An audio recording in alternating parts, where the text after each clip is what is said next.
एक तरफ कांग्रेस अमित मालवीय के पोस्टर पर ऐतराज जता रही है, दूसरी तरफ खुद बीजेपी के साथ पोस्टर वॉर के रेस में लगी है।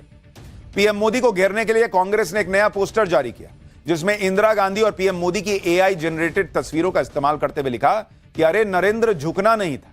इस पोस्ट में पीएम मोदी की तुलना इंदिरा गांधी से करते हुए यह आरोप लगाया गया कि पीएम मोदी ने अमेरिका के दबाव में अचानक युद्ध रोक दिया, सीज फायर कर लिया। यह वही कांग्रेस पार्टी है जो कहती है कि हमको स्पेशल सेशन बुलाओ पार्लियामेंट का, हमको देश की एकता दिखानी है।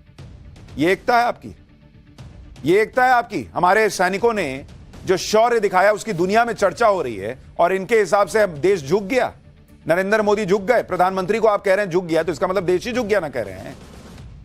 हमारे सैनिकों ने कुछ नहीं किया क्या? इसी तरह बिहार कांग्रेस ने भी पीएम मोदी पर पोस्टर वॉर किया।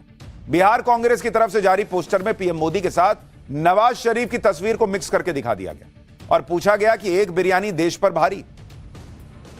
जो बात आसानी से सबको समझ आ रही है वो बात कांग्रेस समझने को तैयार नहीं है, क्योंकि उसे लगता है कि नरेंद्र मोदी का नाम हो रहा है ऑपरेशन सिंदूर के बाद। उनके उठाए सवाल, उनके बयान नैरेटिव की लड़ाई में पाकिस्तान को एज दे रहे हैं। यह कांग्रेस जो है वो मानने को तैयार नहीं। शायद मोदी विरोध के आगे कांग्रेस को कुछ भी दिखना बंद हो चुका है। सरकार पर सवाल और सेना पर सवाल उठाने का अंतर भी समझ नहीं आ रहा। कल राहुल गांधी ने सवाल उठाए थे, आज कांग्रेस अध्यक्ष मल्लिकार्जुन खड़गे पाकिस्तान को जीत का लगभग सर्टिफिकेट ही बांट दिए एक तरीके का। मल्लिकार्जुन खड़गे ने डंके की चोट पर कह दिया कि पाकिस्तान के खिलाफ कोई देश भारत के साथ नहीं आया। ठीक वही शब्द जो पाकिस्तान सुनना चाहता है, जबकि सच यह है कि पूरी दुनिया आतंकवाद के मुद्दे पर भारत के साथ खड़ी थी। भारत ने ना किसी से मदद मांगी, ना किसी की मंजूरी ली, बस दुनिया को बताया कि हम ये कर रहे हैं। यह तो पाकिस्तान था जो दुनिया के अलग अलग देशों को अप्रोच कर रहा था कि भारत से बचा लो। और भारत जब पाकिस्तान को खुला ठोक रहा था, किसी देश ने नहीं कहा कि भारत ऐसा क्यों कर रहा है। मल्लिकार्जुन खड़गे ने दूसरा आरोप लगा दिया कि आईएमएफ में भी पाकिस्तान को लोन दे दिया और भारत के सपोर्ट में कोई नहीं आया, जबकि सच यह है कि भारत के दबाव बनाने के बीच यह खबर आई है कि आईएमएफ ने नए लोन के लिए पाकिस्तान पर 11 नई शर्तें लगा दी हैं।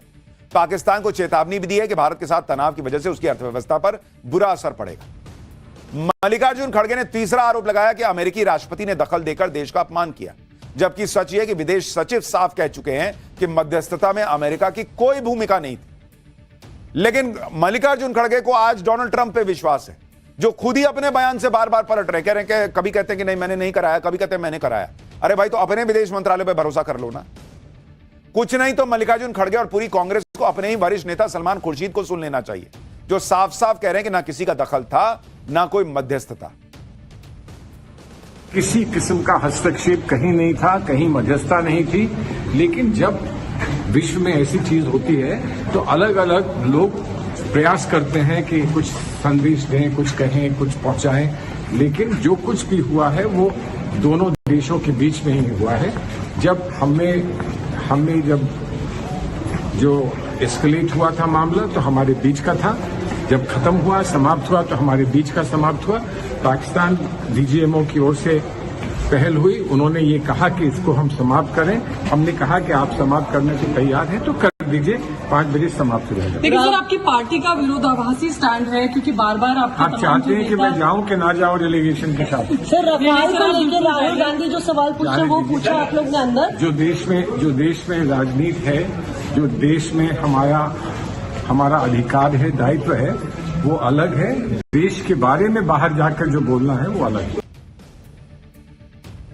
कल कांग्रेस नेता सलमान खुर्शीद क्लियर कह रहे हैं कि कोई दखल नहीं था किसी देश का बीच में, भारत ने अपनी शर्तों पर सीज फायर किया है।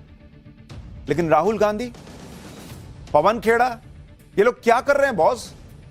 अरे पॉलिटिक्स के लिए देश में मुद्दे कम पड़ गए हैं क्या, जो ऑपरेशन सिंदूर पे टारगेट किया जा रहा है?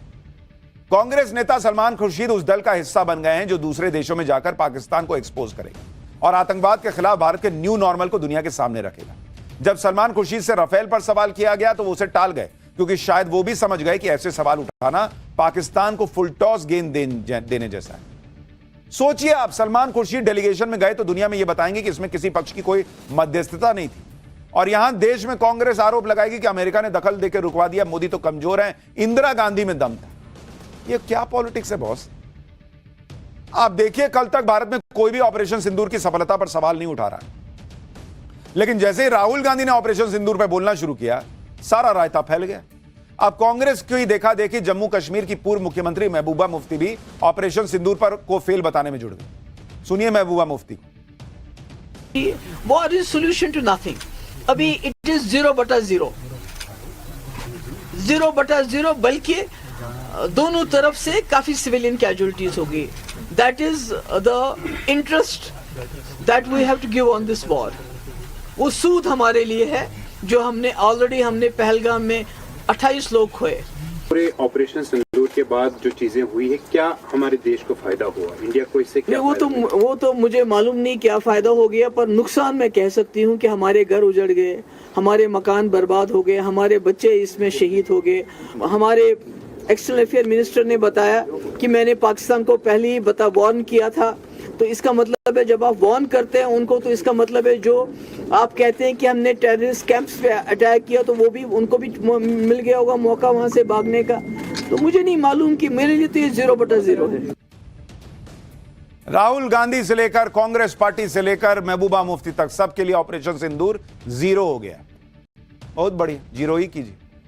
सोशल मीडिया पे एक बड़ा अच्छा क्लिप भी चल रहा था, मैंने देखा कि एक बीच में वो आता है, इंडेक्स आया था, हैप्पीनेस इंडेक्स, जिसमें पाकिस्तान हैप्पीनेस इंडेक्स में भारत से ऊपर था। तो बड़ा सवाल उठा था कि पाकिस्तान वहां भिखारी की तरह लोग घूम रहे हैं, आटा जो है वो भीख मांग रहे हैं, मार मच जा रही है, लोन लेके घर चला रहा है, पाकिस्तान हैप्पीनेस इंडेक्स में भारत से कैसे ऊपर हो सकता है? तो किसी ने बड़ा अच्छा वीडियो बनाया कि आज देखिए ना भाई, भारत ऑपरेशन सिंदूर में ये लड़ाई जीतकर, आतंकियों को मारकर पाकिस्तान को फोड़ दिया, उसके बावजूद यहां कुछ लोग खुश नहीं है, हैप्पीनेस नहीं है उनके अंदर, और पाकिस्तान हार गया, लुट गया, पिट गया, बर्बाद हो गया, दुनिया में छीछा लेदर हो रही है, बेइज्जती हो रही है, लेकिन नाच रहा है, खुश है, हम तो जीत गए, हम तो जीत गए। तो किसी ने मजाक में कहा कि इसीलिए हैप्पीनेस इंडेक्स में हमसे ऊपर था, हमारे यहां कुछ लोग खुशी नहीं हो सकते, उनकी चक्कर में हम इंडेक्स में नीचे चले। यह मजाक बन रहा है सोशल मीडिया पर। खैर, राहुल गांधी या महबूबा मुफ्ती के बोलने से सच नहीं बदल जाएगा। सच यही है कि पीएम मोदी ने पाकिस्तान का फुल एंड फाइनल हिसाब करने की तैयारी शुरू कर दी है।